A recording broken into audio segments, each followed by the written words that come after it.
Shalom Bapak Ibu Saudara yang terkasih di dalam Tuhan. Hari ini kita akan merenungkan bagian firman Tuhan dari Ibrani 13 ayat yang kedua. Ibrani 13 ayat yang kedua, demikian firman Tuhan. Jangan kamu lupa memberi tumpangan kepada orang, sebab dengan berbuat demikian beberapa orang dengan tidak diketahuinya telah menjamu malaikat-malaikat. Kalau kita melihat ayat yang pertama, berdarilah kasih persaudaraan, dilanjutkan dengan perintah jangan kamu lupa memberi tumpangan kepada orang. Tentu satu bagian yang penting di dalam kehidupan orang percaya bahwa ketika mereka sudah mengenal Kristus, mereka sudah diselamatkan. Hidup sebagai orang percaya tentu bukan hanya untuk dirinya sendiri, tapi sekarang hidupnya adalah untuk juga memperhatikan sesama, mengasihi sesama seperti Tuhan yang sudah mengasihi setiap orang percaya. Dan ketika kita sudah mengasihi Tuhan, tentu hati kita juga tidak bisa diam untuk tidak mengasihi sesama. Ketika melihat kasih persaudaraan, berbicara tentang kasih mungkin yang lebih umum, tapi bagian yang di ayat yang kedua ini menarik, memberi tumpangan kepada orang. Tentu di dalam konteks saat itu, tumpangan menjadi sesuatu yang penting. Ada yang mengatakan karena penginapan mahal, dan juga mungkin mencari penginapan yang aman, yang tidak ada tindak kriminal juga saat itu ternyata tidak mudah. Lalu keramah tamahan ini juga ternyata menjadi sesuatu yang sangat berguna khususnya untuk penyebaran Injil pada masa itu.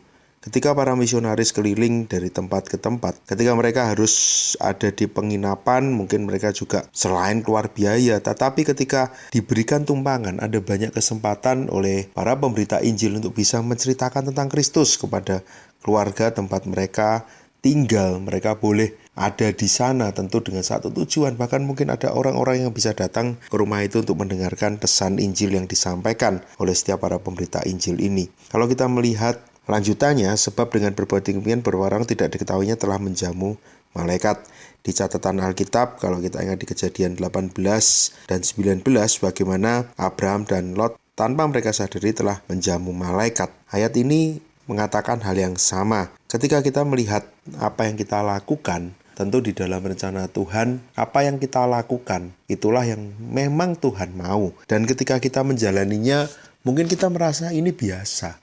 Ini sesuatu yang mungkin juga orang lain lakukan. Tapi ketika digambarkan di sini, ketika melakukannya, kamu tidak tahu kalau itu menjamu malaikat. Artinya satu hal yang penting, ada satu kesempatan yang penting untuk kita boleh menjamu seseorang melalui orang tersebut. Kalau kita lihat di konteks perjanjian baru tadi, ketika dia seorang pemberita Injil, ketika dia dijamu dan dia boleh tinggal di tempat orang yang memberikan tumpangan, bukankah orang yang memberikan tumpangan juga terlibat di dalam pemberitaan Injil meskipun dia bukan menjadi orang yang memberitakan Injil secara langsung? Artinya pekerjaan Tuhan pun terjadi melalui orang yang memberikan tumpangan. Ketika kita melakukan perbuatan baik, tentu kita melakukannya bukan kita berharap sesuatu. Justru karena Tuhan sudah beranugerah kepada kita, sudah mengasihi kita, maka kita belajar untuk mengasihi sesama. Menggunakan hidup anugerah Tuhan ini dengan sebaik mungkin, bukan hitungan, bukan